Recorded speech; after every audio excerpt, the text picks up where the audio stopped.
You already had the divorce papers ready? How's that? I scared you, didn't I? Because I'm ready for this at any time.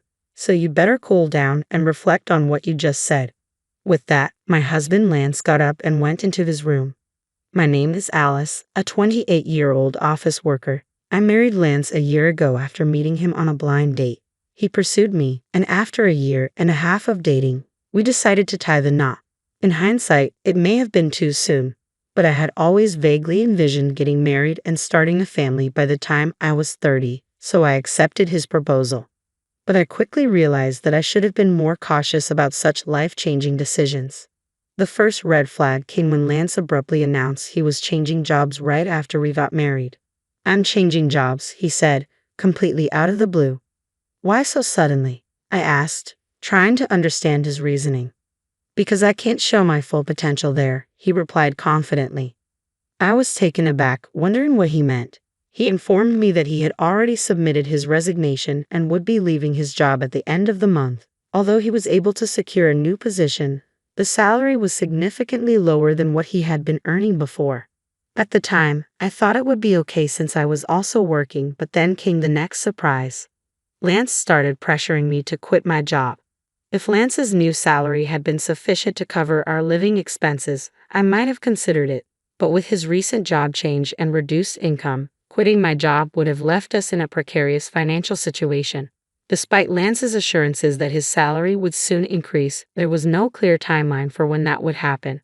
Without my income, we wouldn't be able to save any money, and we'd struggle to cover basic expenses like rent and car maintenance. So I told Lance, "I won't quit my job until your salary goes up." Lance seemed to agree, but he kept asking me to quit, bringing it up repeatedly. Each time, I gave him the same response. A year into our marriage, his salary still hadn't increased, yet he continued to ask, "When are you going to quit?" I was tempted to sarcastically say, "Now," but I couldn't, not yet. If he wanted me to quit so badly, he needed to focus on earning more. Instead, he should concentrate on his work rather than persistently pressuring me. I began to wonder why Lance was so eager for me to quit my job, and eventually, I realized it. Lance wanted me to take care of his mother, Sarah. Whenever we visited my in-laws, Lance would say, "I just want to make things easier for you, Mom," and Sarah would respond, "Thank you, Lance. That's very kind of you." Lance would then glance at me, silently pressuring me to quit my job. He claimed his mother needed care, but the truth was Sarah wasn't ill at all. She was healthy, active, and financially independent, earning enough from her part-time job to enjoy her hobbies and social life. She didn't need my help at all. If I were Sarah, I'd be insulted by the notion that I needed to be taken care of when I was perfectly capable of taking care of myself. But Lance still insists that I should take care of his mother, Sarah. "Oh, if only one of us were home during the day, we could check on Mom every day," Lance blurts out, clearly expecting me to be that person. It's tiresome to keep hearing this, but I finally ask, "Sarah is in perfect health. What exactly do you want me to do?" "There's plenty you could do," Lance responds, almost as if it's obvious. "You could help with the housework, run errands for her. There's always something that needs doing." But Sarah has a part-time job and spends a lot of time socializing with her friends. She's not even home most of the day, I point out. "Even if Mom's not home, you could still do the housework, couldn't you?" he counters. What? Is he serious? "So, you want me to be her housekeeper?" It's becoming increasingly clear that Lance just wants to look good in front of his parents, to appear like the dutiful son. If he cares so much about taking care of them, he should be the one doing the housework. I have no patience for Lance's superficial pride. Naturally, I didn't quit my job, and I certainly didn't start visiting my in-laws daily. I only went over during holidays like New Year's. Thinking back, Lance has always been like this when we visit his parents. He would order me around, telling me to clean up, help Mom, or see if there's anything we need from the store. But I never took the initiative to do these things. When I'd push back, saying, "Don't you know this area better than I do? You should go to the store," he would always reply, "It doesn't count if I do it." What does that even mean? I'm starting to realize that it's not about caring for his parents at all. Lance just wants to boss me around to make himself feel good by appearing like the ideal son. Is he really more concerned with looking good than with actually caring about me? That's how I'm beginning to see him. When I boldly asked him, "Why don't you try helping out or quit your job to take care of your own mother?" Lance looked visibly uncomfortable, his face twisting in disgust. That's not something I'm supposed to do, he retorted. I'm giving you these instructions so that my mom will see you as a considerate and useful wife. You should appreciate how kind I am to you. So, in other words, he wants to dump all the inconvenient responsibilities on me while pretending he's doing something extraordinary. Well, I'm not your servant, your slave, or anything else. I certainly don't deserve to be belittled or treated like this in front of my in-laws. If Lance keeps making these unreasonable demands, I won't stay silent. I'll push back. But Lance remained the same, never changing his stance. He kept asking, "When are you going to quit your job?" And every time we visited his parents, he would order me around just like before. I had reached the end of my patience, so I decided it was time to have a serious conversation with my husband. "What do you mean, talk?" he asked, clearly annoyed. "I think we need to talk about our future," I replied. "Huh? What are you even trying to say?" he scoffed. "I'm honestly fed up, Lance. I'm fed up with you constantly asking me when I'm going to quit my job and pressuring me to take care of your mother." "Why are you fed up with that? You're my wife, and it's your duty to take care of your husband's parents," he shot back as if it were the most obvious thing in the world. "Don't you think that's a huge burden on me? Isn't it your responsibility as her biological child to help with the housework and care for your own parents?" I asked, trying to make him see reason. "No way," Lance snapped. "It's the wife's duty to do that. Are you really the kind of person who doesn't care about her family? I'm disappointed you'd even say such a thing." "Then let me ask you this," I countered. "How have you been taking care of my parents? If I asked you to take care of them, would you do it?" Lance looked at me blankly. "What are you saying? Why should a husband take care of his wife's parents?" "So that means you haven't been and won't take care of my parents?" I asked, feeling my frustration growing. "The husband's parents and the wife's parents are completely different," he replied, as if that explained everything. "What difference does it make? I don't understand," I said, exasperated. "I can't believe you're this clueless," Lance sneered. "It's like I'm talking to my old boss or something." "What are you trying to say?" I pressed. "I'm saying the husband's parents should always come first. The wife's parents should be your responsibility," he declared, as if it were the most natural thing in the world. So, in Lance's mind, the only family that matters is the one he's biologically related to. "I'm so disgusted by you," I snapped. "I'm not going to your parents' house anymore." "Huh? Why would you do that?" Lance asked, clearly taken aback. "Enough is enough. I'm tired of this," I retorted, my frustration boiling over.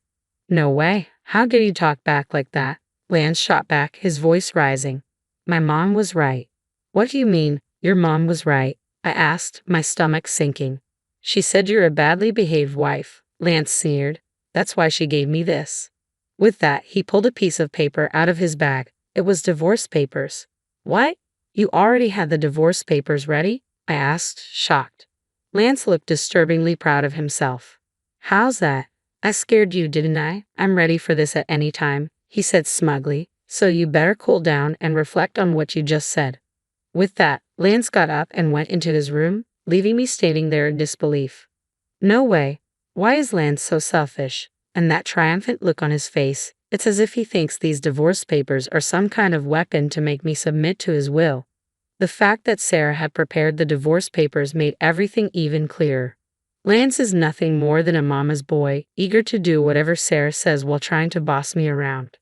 You've got to be kidding me. There's no way I'm letting Lance control me like this. Does he not realize that by pulling a stunt like this, he's already ended our marriage? His complete lack of common sense only makes me more determined. Lance had already filled out the divorce papers and handed them to me with the witness section signed by Sarah and his friends. It was obvious he was just waiting for me to fall in line. But instead, the next day, after Lance left for work, I filled out the rest of the divorce papers and submitted them to the city office. Just to be safe, I'd also filed a notice of non-acceptance of the marriage certificate, ensuring that there would be no way to reverse this decision. I called my parents to explain the situation because I knew Lance, who had given me the divorce papers as a threat, might try to file the marriage certificate on his own if he found out I had already submitted the divorce papers. My parents were shocked that I had gone through with the divorce so quickly, but were even more outraged by Lance's behavior. They immediately offered to help me move my belongings. I took a paid leave and had my parents come over while Lance was at work. Together, we moved everything out to my parents' house. I decided to stay with them for a while, and for the first time in a long time, I felt a sense of comfort and peace. Looking back, Lance never did any housework. I was the one cooking dinner after a full day at work, cleaning, and doing laundry on my days off. On top of all that, he expected me to take care of his parents, which was simply unreasonable. That night, my phone rang. It was Lance, who must have just returned home. Hello? Hey, where are you right now? Lance demanded. I'm at my parents' house, I replied calmly. What? Why the hell would you go back to your parents' house without my permission? And where's all your stuff? Don't tell me you're staying there overnight. He sounded panicked. I almost laughed. How could he not realize I had taken most of my belongings with me? The fact that he thought I was just staying overnight spoke volumes about his selfishness. I moved out, I stated firmly. I'm not coming back. Huh? What the hell are you talking about? Come back here and make me some food, Lance demanded, his voice rising in frustration. You could prepare it yourself, I said, and without waiting for a response, I hung up the phone. I knew I couldn't have a rational conversation with Lance about the divorce if he was going to be like this, so I decided to block his number and wait for him to come to me. A week later, Lance finally lost his patience and showed up at my parents' house. But he didn't come alone. He brought his parents with him. All three of them looked grim as they entered the living room. We sat facing each other, 3 against 3. How could you do this? Lance started, his voice laced with indignation. I can't believe you would leave for such a long time without my permission. That's because you were treating me like your personal housekeeper, I replied calmly. All I asked was for you to take care of my family. Lance shot back as his parents, especially Sarah, leered at me. Don't twist things to suit your convenience, I countered. You've been forcing me to handle everything you don't want to deal with. I've told you over and over, that's not what I meant. Lance insisted, but his words rang hollow. Sarah jumped in, her voice sharp. What kind of wife are you? Lance has done so much for you. My father, who had been sitting quietly, began to tremble with anger. Sensing that he might lose his temper, I spoke up before things could escalate. Lance told me to quit my job and take care of Sarah. He said it was my duty as his wife, I explained. But when it comes to my family, he pushes all the responsibility onto me alone. In the end, Lance just wants me to obey him, take care of his parents, and let him take credit for it. He even told me that his parents were more important than mine, and that they should always be the priority. I could see the surprise on my father-in-law Robert's face. He looked at Lance, clearly taken aback. It was evident that Robert hadn't heard any of this before. And to top it off, I continued, Lance suddenly pulled out divorce papers, claiming it was Sarah's idea. What? Robert turned to Sarah, his tone questioning. Did you really suggest that to Lance? Sarah hesitated, flustered. Well, it's just that Alice has been so difficult. And did you really say that Alice's parents aren't a priority? Robert pressed. Lance stammered. Well, it's just normal for your own parents to come first, right? Don't be ridiculous, Robert snapped. I came here because I thought you were facing unreasonable hardships, but from what I'm hearing, you're the one at fault. Don't be a coward and try to use your parents' influence to get your way. Lance shrank under his father's rebuke. Robert had said everything I had wanted to say to Lance and more. He then turned to me and my parents, offering a sincere apology. I'm sorry, Alice, he said, his voice full of regret. And to you both as well, he added, nodding to my parents. I am truly sorry for the trouble my foolish son has caused you, Robert said, his voice heavy with regret. I will give him a strict lecture. Robert, you're not at fault here, I replied gently. Please don't blame yourself, and thank you for your kind words. I took a deep breath, but there's one more thing I need to say. Lance, sensing something serious, asked, What do you mean? The divorce papers you gave me, I began. I've already filed them. We're no longer married. What? No. Lance and Sarah both turned pale, shock washing over their faces. How could you do that without my permission? Lance sputtered. You told me I could file them whenever I wanted. I reminded him, my voice steady. You even had Sarah sign the witness section for you. Lance stammered, but that was just to scare you. Robert's face darkened with anger as he turned to his son. So you used it to threaten her. I spoke up, echoing Robert's frustration. Exactly. He thought he could intimidate me. How could you be so foolish? Robert snapped, his patience finally snapping. He struck Lance on the cheek, causing Sarah to gasp in shock. I'm sorry you had to witness that, Robert said, turning back to me, his voice filled with remorse. You were right to divorce this idiot. I apologize on Lance's behalf for ruining your marriage. Robert then grabbed Lance by the collar and demanded, You and Sarah better apologize too. They both muttered apologies before Robert led them out of the house. I felt a wave of relief. Robert had saved my parents from losing their temper, and later he ensured that all of Lance's property went to me in exchange for no alimony. Lance didn't dare defy his father, so I ended up with all our savings and other assets from the marriage. Though I had a higher income and was the one managing the household, Robert's intervention ensured that the division was fair, and I couldn't thank him enough. I later heard that Robert was so disgusted with Sarah's involvement that he divorced her as well. Recently, I ran into a former colleague of Lance's who told me that Lance wasn't good at his job and was constantly reprimanded by his boss. Apparently, Lance had quit out of spite and switched jobs. I hadn't known about this, and it only reinforced my belief that Lance had blamed everyone else for his own shortcomings. He wasn't making much money at his new job, so I'm grateful I left him when I did. I've since rented a cozy one-bedroom apartment and have been living comfortably on my own. Work is going well, and I even got a raise recently. I'm not interested in relationships right now. I'm focused on my career and personal growth. Looking back, it was clear that Lance was more concerned with appearances than with actually improving himself. He could only maintain his dignity at home, but not in the real world. There are so many men like him who think divorce papers can be used as a threat, believing they hold all the power. But that's a huge mistake. I hope anyone in a similar situation finds the strength to break free, just like I did. And I hope Alice finds someone wonderful in the future. Thank you for reading until the end. Please subscribe to our channel and see you in the next video.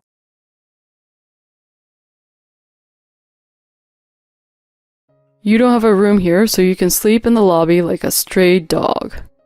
With a thud, my husband's luggage was dropped at my feet. I stood alone in the cold spring wind, feeling the sting of rejection. Just a week ago, when my husband suddenly suggested this family trip, my heart leapt with joy. Maybe he was finally beginning to accept me as part of the family. I put my heart into preparing for it, thinking I'd finally be acknowledged, but now I understand it all too well. With a thud, I was shoved from behind and slammed my shoulder into the column in the lobby. Oh, Anna, you were just standing there in the way. You should curl up in the corner like a stray. My sister-in-law smiled cruelly, enjoying my discomfort as she looked on. Standing with my luggage, I saw my husband carrying my sister-in-law's things carefully, glancing at me with disinterest. Go on, move to the far corner of the lobby. Your presence brings down our family's dignity. With that, he walked off with his sister, shoulder to shoulder, to their rooms on the 3rd floor. Isn't it better than being outside in the cold? Compared to being homeless in this chill, the lobby is a luxury. My mother-in-law passed by me, laughing loudly with that distinctive, coarse voice. They have reserved 3 rooms, deliberately excluding mine. For years, I have swallowed everything, hoping to protect the family bond. Losing my father left me craving new family ties, and so I endured every bit of cruelty, thinking it would someday make them value me. I thought that if I just worked harder, became a better wife, they might finally see me as someone important. But the ache in my shoulder was nothing compared to the turmoil within me. I stood there under the lobby's chandelier, its light reflecting in my eyes like unshed tears. My fingers gripped my phone tightly, feeling something deep inside me breaking apart. I took a deep breath, made up my mind, and slowly began dialing. My name is Anna James, 35, a full-time housewife. I married my husband Mark 3 years ago. At first, the idea of joining a new family was thrilling. Having lost my father at a young age and experienced life with just my mother, I had always treasured the concept of family bonds. Since my 20s, I had invested in stocks, building up around $5 million in assets. I believed that personal finances were private, even between spouses, and never felt a need to share this with Mark. But in the first year of our marriage, when he came home late one night, clearly drunk, he confessed to a huge gambling debt. He was in tears, saying he couldn't pay it back on his salary alone. I was moved by his plea and thought this might be an opportunity to deepen our bond, so I told him about my assets. The very next day, he changed completely. Mark began boasting to his mother and sister about how amazing his wife was, as if my success were his own. That night's confession was the start of everything spiraling out of control, a descent I hadn't foreseen. Anna, I'm a bit short this month too. Month after month, Mark would come to me asking for extra money, having already spent his entire paycheck on his own entertainment. When I hesitated, he'd turn it against me, saying, Oh, I get it. Someone from a poor family like me doesn't deserve anything nice. I'd sigh and open my wallet, telling myself that we were married and money shouldn't come between us. But Mark would always spend it carelessly, without a hint of gratitude. He bought expensive golf gear, joking that he could enjoy gentlemanly hobbies thanks to me. Beneath his words, I could sense a mix of inferiority and resentment toward my financial independence. So you bought another game, huh? Must have been pricey. Mark would nod proudly. And I paid for it. I have such a generous wife. She's the best. Gemma and Heather would exchange knowing glances, hinting at their jealousy and disdain toward my financial independence. Gemma lived in an apartment about a half-mile from us, and I had been quietly paying her $1,200 monthly rent without Mark's knowledge. I also covered most of her living expenses, having started the support after Mark pleaded with me. My mom's struggling, Anna. I can't help her, and I feel awful about it. His words tugged at my heart, but now they were all using me. Anna, a new salon opened up. I'd love to go, but with the kids' school and our mortgage, I just can't afford it. Heather was always quick to bring up money whenever she visited her mom. She resented her inability to pamper herself and took it out on me.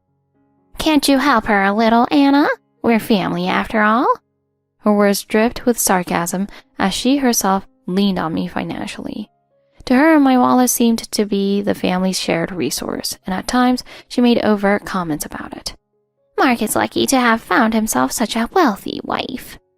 Her words gradually wore me down. I inherited my love of embroidery from my mother and had continued the craft. My mother taught a community embroidery class to 30 students, and we'd created many cherished memories together crafting. Our last project before she passed away was an embroidered cherry blossom piece, which I kept displayed in my study. Embroidery, huh? That's such an old-fashioned hobby, like something a grandma would do. Heather's words stung, but I knew her resentment was partly due to her unhappy marriage. She often used me as a target to vent her frustrations. Anna, you'd never understand. Without kids or a job, you don't know what real struggles are. Oh, yes, Anna's so old-fashioned, right? Rich, but somehow so plain. When the two of them were together, they would inevitably gang up on me, using every interaction as an opportunity to jab at me. Mark would always brush it off with a vague laugh. He'd grown up in a single-parent household, and I knew he'd never confront his mom. Sometimes he even joined in, laughing as his mother and sister mocked me. When we first married, I believed nurturing a strong family bond with them would be possible. I listened to Heather's complaints, and I helped Gemma financially, all with the hope of strengthening our ties. Mark, at first, was respectful of my success. Gemma was considerate, and Heather treated me like a sister. But over time, everything twisted and shifted. Mark's demands grew. Gemma's dependency deepened, and Heather's bitterness sharpened. I held on, telling myself they would one day understand and accept me. Thank you, Anna. I'll make sure to pay this month's rent by tomorrow. She'd say this every month, but her account was never changed. Instead, I would deposit $1,200 directly to her landlord. Without my payments, she would have lost her home. Mom, are you sure you're handling the rent okay? Oh, I'm managing just fine. I never wanted my son to worry about me. I felt increasingly hollow, knowing she depended on me financially while pretending otherwise. Yet, I couldn't bring myself to tell Mark the truth. Month by month, as Mark became more oblivious to my sacrifices, I started seeing through his dependence, his mother's cunning, and his sister's malice. Embroidery became my escape, a peaceful time where I felt close to my mother again. Working on each stitch, I felt like I could talk to her spirit, even if only for a short time. But Mark, his mother, and his sister often intruded on even this small, sacred part of my life. Anna, why don't we have some tea? Let's all spend time together as a family. When I declined, Gemma would glare at me. How dare you act this way? Aren't we family? Heather would join in. Isn't family important to you, Anna? If I insisted on my quiet time, they would scorn me. So your hobby is more important than family time? Even if I turned to Mark, he'd say, Why can't you just get along with my mom and sister? Slowly, the joy I once felt from embroidery faded, each prick of the needle feeling like a stab of guilt and judgment. My home, which should have been a sanctuary, was now suffocating. But I couldn't let go of the one thing connecting me to my mother. Anna, I want to get new golf clubs. Mark was as insistent as ever. When I declined, he would always remind me of his background, trying to guilt me into giving in. Anna, I could really use some help with the rent again this month. Her calls were no longer a surprise. Silently, I would transfer the payment directly to her landlord. I wondered what Mark would do if he ever learned the truth about my support. Oh, Mom, is that a new handbag? It's so stylish. I looked up to see Gemma proudly showing off a designer handbag. How could she afford it if she was struggling to pay rent? It was painfully clear my support was being wasted. Mark, noticing his mother's new bag, chimed in. Mom's got the good stuff. Anna, you should treat me too. I found myself questioning why I continued to enable this, trapped by a false sense of duty. Hey Anna, let's do something special for your birthday this year. How about a trip, just the two of us? His unexpected suggestion made me look up, surprised. In our 3 years of marriage, we had never celebrated my birthday together. He would always say he couldn't afford it, or that I could treat myself with my own money. I felt a flicker of excitement, remembering how much I had wanted a getaway together. This time I'll plan everything. It's your birthday after all.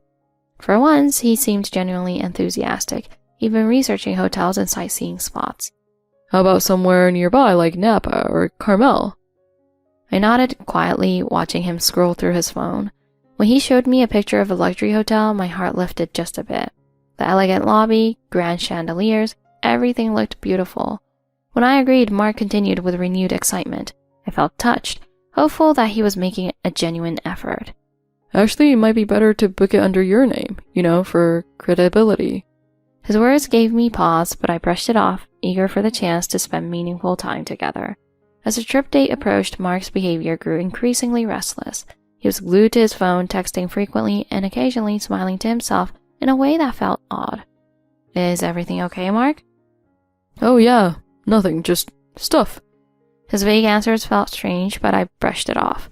3 days before the trip, Mark came home earlier than usual. So there's something I wanted to talk to you about.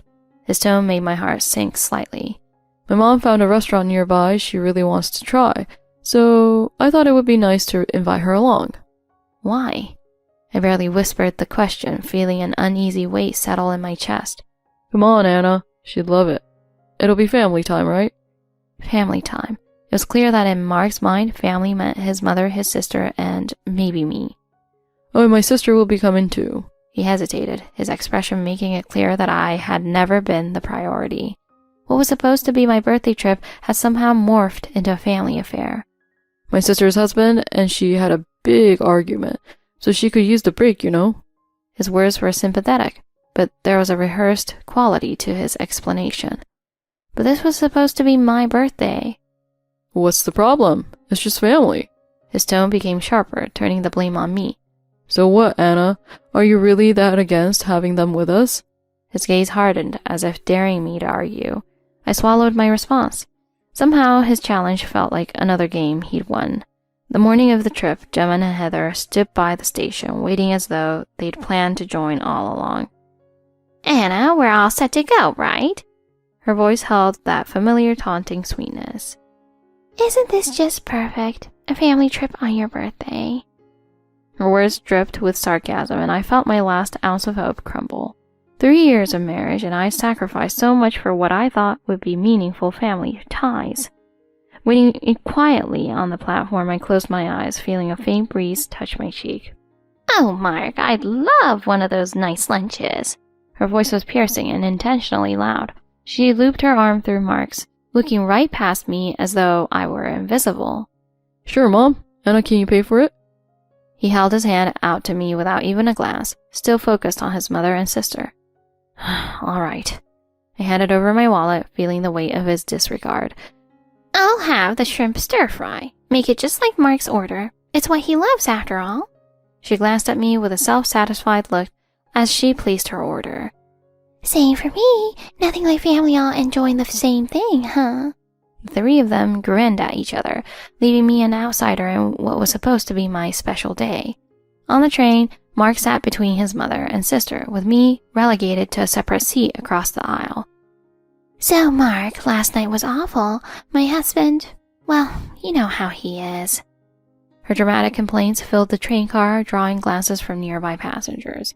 I sat quietly, feeling the weight of their voices and the pointed reminders of all the things I supposedly didn't understand. Anna, without kids or a career, you wouldn't understand what I go through. True, Anna's got it easy, doesn't she? They both laughed, while Mark just gave a small chuckle, like it was all a harmless joke. They kept at it, with the two of them taking turns jabbing at me and each other while Mark passively played along. By the time we reached the hotel, they had thoroughly shattered any illusion of a warm birthday.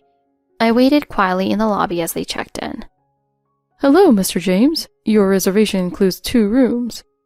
Mark turned to me with a smug smile. Oh, Anna, I only booked 2 rooms. Mom and I will share one and my sister has her own. Where am I supposed to stay? There's enough room for you, but hey, the lobby has some comfy couches. Lucky you, right?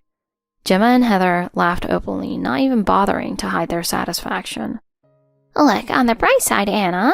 Better here than outside in the cold like some stray dog. Mark grabbed my wallet again, extracting a few bills. Don't worry, Anna. We'll grab some drinks in your honor. Without a second glance, he walked off with his mother and sister, leaving me standing alone in the lobby. As they left, I found myself gazing up at the chandelier, feeling a strange calm come over me. It was a turning point. I took out my phone, whispered a weak, "What a shame," and pretended to be in a predicament. Is there anything we can help with, ma'am? Actually, yes. I spoke to the owner in advance, and he assured me I'd be well accommodated. The front desk staff's demeanor changed instantly, recognizing the hotel owner's name. Oh, we're terribly sorry, Miss James. Let me alert the manager immediately. I watched them scramble to assist me, finally feeling a hint of satisfaction. They upgraded me to the presidential suite, arranged a private dinner, and treated me as if I were the only guest who mattered. By the time Mark and his family realized where I was already enjoying a gourmet meal, alone in quiet luxury. Mark sent panicked texts that I ignored, his growing frustration adding to my quiet triumph. For once, I enjoyed my birthday, free from their scrutiny, knowing this was the beginning of my freedom. The next morning, I left the hotel as quietly as I had arrived, having settled everything on Mark's credit card. It was time to take my life back, leaving them to deal with their own pettiness, and leaving me with a renewed sense of self-respect. As I walked out of the hotel, the staff's polite smiles and sincere gestures made me feel more supported than my own family ever had. By the time I boarded my train back, I knew they'd be waking up, wondering where I was, only to face a rude awakening. I turned off my phone, not wanting to be disturbed by the frenzy I knew would be happening back at the hotel. Later that morning, in the hotel lobby, Mark and his family were in a panic. This has to be a mistake. Just wait a minute. Mark's face turned pale as the front desk explained the charges. The realization dawned on him that his card had maxed out. What kind of woman would do this to her husband? She's just shameless. How could she leave us here with this bill? The hotel staff calmly informed them they'd be allowed to settle the bill later if necessary, a courtesy thanks to my connections. But they had no idea how badly this would impact their social standing. When I returned home, the house was as silent as ever, but now I felt peaceful. I opened the curtains, letting in the fresh spring sunlight, and sat down with a deep breath of relief. An hour later, I heard the front door slam open, followed by Mark's voice, furious and demanding answers. Anna, what the hell were you thinking? His voice was followed by his mother's high-pitched anger and his sister's snide remarks, all aimed at shaming me. They continued, raising their voices as though trying to humiliate me into submission. I simply watched them, my expression calm and unreadable. Why don't we continue this discussion outside? The sudden suggestion seemed to catch them off guard. After all, you wouldn't want the neighbors to hear what's been going on, would you? They paused, realizing the implications. I walked them out, finally ready to confront everything they had hidden for so long. By the way, here's the truth about the support I've given your mother these past years. Mark's expression shifted as I explained how I had quietly covered his mother's rent for 3 years. Starting this month, that arrangement is over. His mother's face went pale, her earlier arrogance replaced by desperation. But Anna, please, you can't just stop like this. I can, and I already have. I informed his sister that her petty posts about me were well documented and now shared with her husband, who was already filing for divorce. One by one, they understood the weight of the choices they made and how their dependency on me had brought them to this point.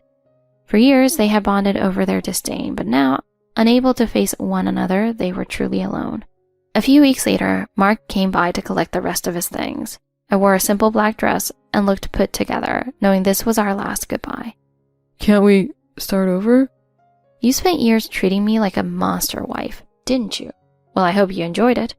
I walked closer, my voice calm. There's no need for me to act like the villain anymore. This is the end. A few days later, I received a package. Inside, one of my cherished embroidery pieces was carefully wrapped with a note from Mark's niece apologizing. It was a small but powerful reminder that kindness and understanding don't come from status or force, but from genuine connection. My embroidery classes began shortly after, and I poured myself into teaching, sharing what my mother had taught me, feeling that deep connection each time I worked. I had finally found my peace, not by forcing anyone to be family, but by building my own circle of support and joy, just as my mother would have wanted.